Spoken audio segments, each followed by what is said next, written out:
Definitely, yes. That is the only way to approach this type of individual. But even at that, you'd have to study your individual psychologically, and the matter would require great skill.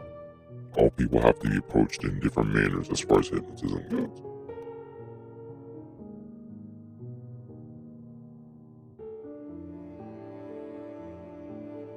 Level with me here. What if I told you that the infamous MK Ultra was not the first of its kind, but rather a completed version, and it certainly wasn't the last? Project Stargate was a government unit based on investigating the potential for psychic phenomena in military and domestic intelligence application. It was a classified small unit of only 15 to 20 people. But before getting to Project Stargate, it's time to go back, even before MK Ultra, to Project Artichoke. Project Artichoke may have been worse than MK Ultra. Project Artichoke was started in January of 1952. The outline of a memo only saying, "Can we get control of an individual to the point where he will do our bidding against his will, and even against fundamental laws of nature, such as self-preservation?" And it began. The strangest part of Artichoke was that it was intended to be used on an American politician or official. The name is redacted out of the declassified document, so we don't know who they were planning to use this on. Now, the goal of Project Artichoke was mind control, but the means were disturbing. This also isn't a video on hypnosis authenticity, but rather a telling of Artichoke cases where it was used. They would use LSD, hypnosis, and total isolation as forms of physiological harassment for special interrogations on human subjects. It started with cocaine, marijuana, heroin, peyote, mescaline, but they increasingly saw LSD as the most promising drug. The subjects who left this project were fogged with amnesia, not remembering virtually anything from the experience. The operation was so dirty, in fact, they used it on the people giving the test. In 1952, LSD was increasingly given to unknowing CIA agents to determine the drug's effects on unsuspecting people. One record states that an agent was kept on LSD for 77 days. While it is very hard to overdose on LSD, the effect it had on the agent's brain was most likely irreversible. But it had one clear-cut goal. The CIA sought to establish control over what it perceived as the weaker and less intelligent segments of society, or for potential agents, defectors, refugees, prisoners of wars, and others. Sounds like someone else, but back to the politician. CIA reports state that if hypnosis succeeded, assassins could be created to assassinate a prominent politician, or if necessary, an American official. The overseas operation took place in locations throughout Europe, Japan, Southeast Asia, and the Philippines. Teams were assembled to manage these operations, and they were told to conduct at the overseas bases operational experiments, utilizing aliens as subjects.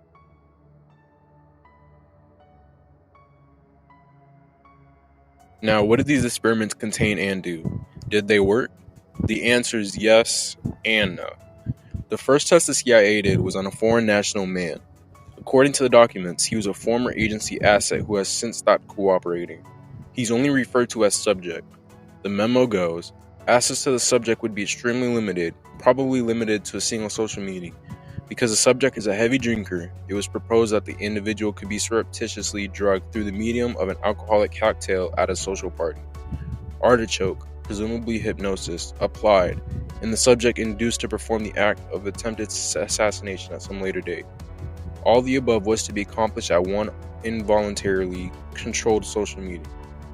After the act of attempted assassination was performed, it was assumed that the subject would be taken into custody by the government and thereby disposed of. Whether the proposed act of attempted assassination was carried out or not by the subject was of no great significance in relation to the overall project.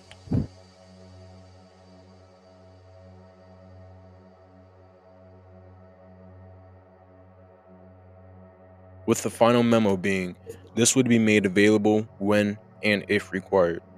So then it seems the experiment was indeed carried out or simulated, with the fine details still not being declassified. That leaves me to wonder what the circumstances of the failure were. Further into the rabbit hole, the team did hundreds of investigations into different hypnotists to try to understand it better and see the truth of it. There's two important cases of these hypnotists. The first was the extremely disturbing case of student.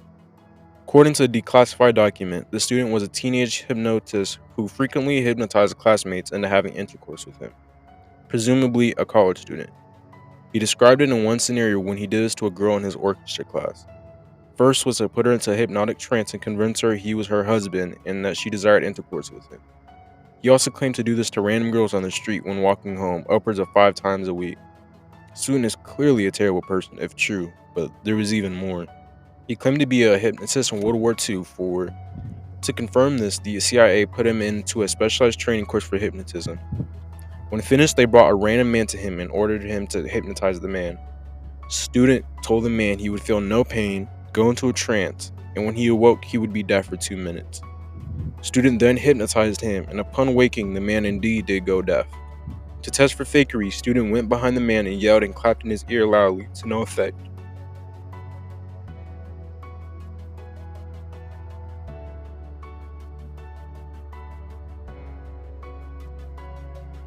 The case of student ends there. To be honest, this is an extremely disturbing case. Whether it was suggestibility or actual hypnotism, the CIA could find no evidence the student was lying about his abilities, and even perform with flying colors in front of them. If his hypnotism was real, then the stories he told were real also. Up next, in the most important case, the CIA sat down with an accomplished hypnotist who was very well off.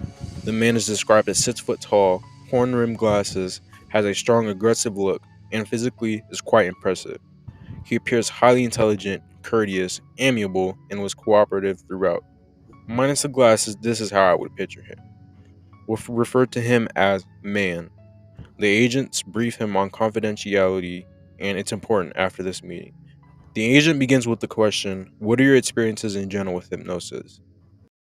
I have been a professional hypnotist for at least 15 years.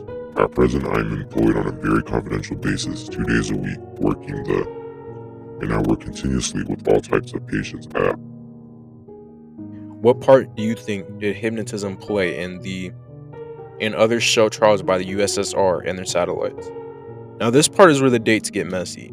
This is still Project Artichoke, but may have been mixing with dates with MK Ultra. As we all know, satellites weren't used until 1957 by the USSR. If that's the case, this is MK Ultra, as Artichoke was between 1952 and 1953. Back to the story. In my personal opinion, hypnosis possibly combined with duress and possibly drugs is how the confessions were brought about. I have long been interested in these trials, and I believe it entirely possible to bring these things about through these techniques. It would take a great deal of continuous application and study of the individual to produce these results, but the enemy has plenty of time and is capable of using any method. When referring to the enemy, he's most likely talking about the USSR based on the question. Now the meaning is ours, so I've cut it down to the important points in the conversation. Do you think that this system would be helpful in obtaining information from a reluctant, obstinate, and entirely uncooperative individual?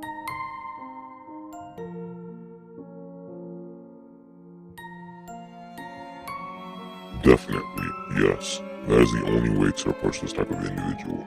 But even at that, you'd have to study your individual psychologically, and the matter would require great skill. All people have to be approached in different manners as far as hypnotism goes. But if you could gain their confidence, or at least indicate so, they would clearly understand you were not hostile to them, and your battle would be more than half won.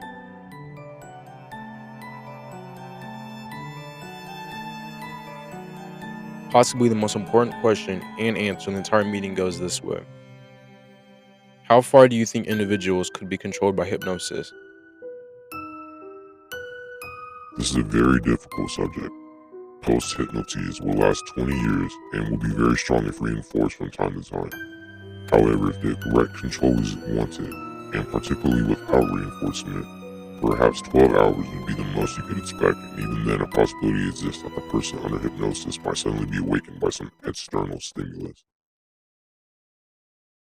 They continue to ask Man about drugs, electroshock, and at one point tries to recruit him, at which point he tells them that he feels like they are at war and he'd be happy to fight.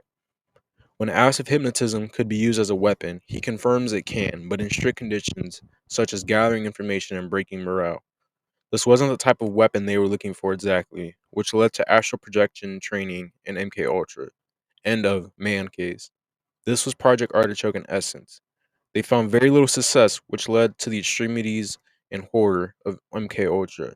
But the details of some of these cases are far more disturbing in my opinion. Thank you for watching, like and subscribe. See you guys.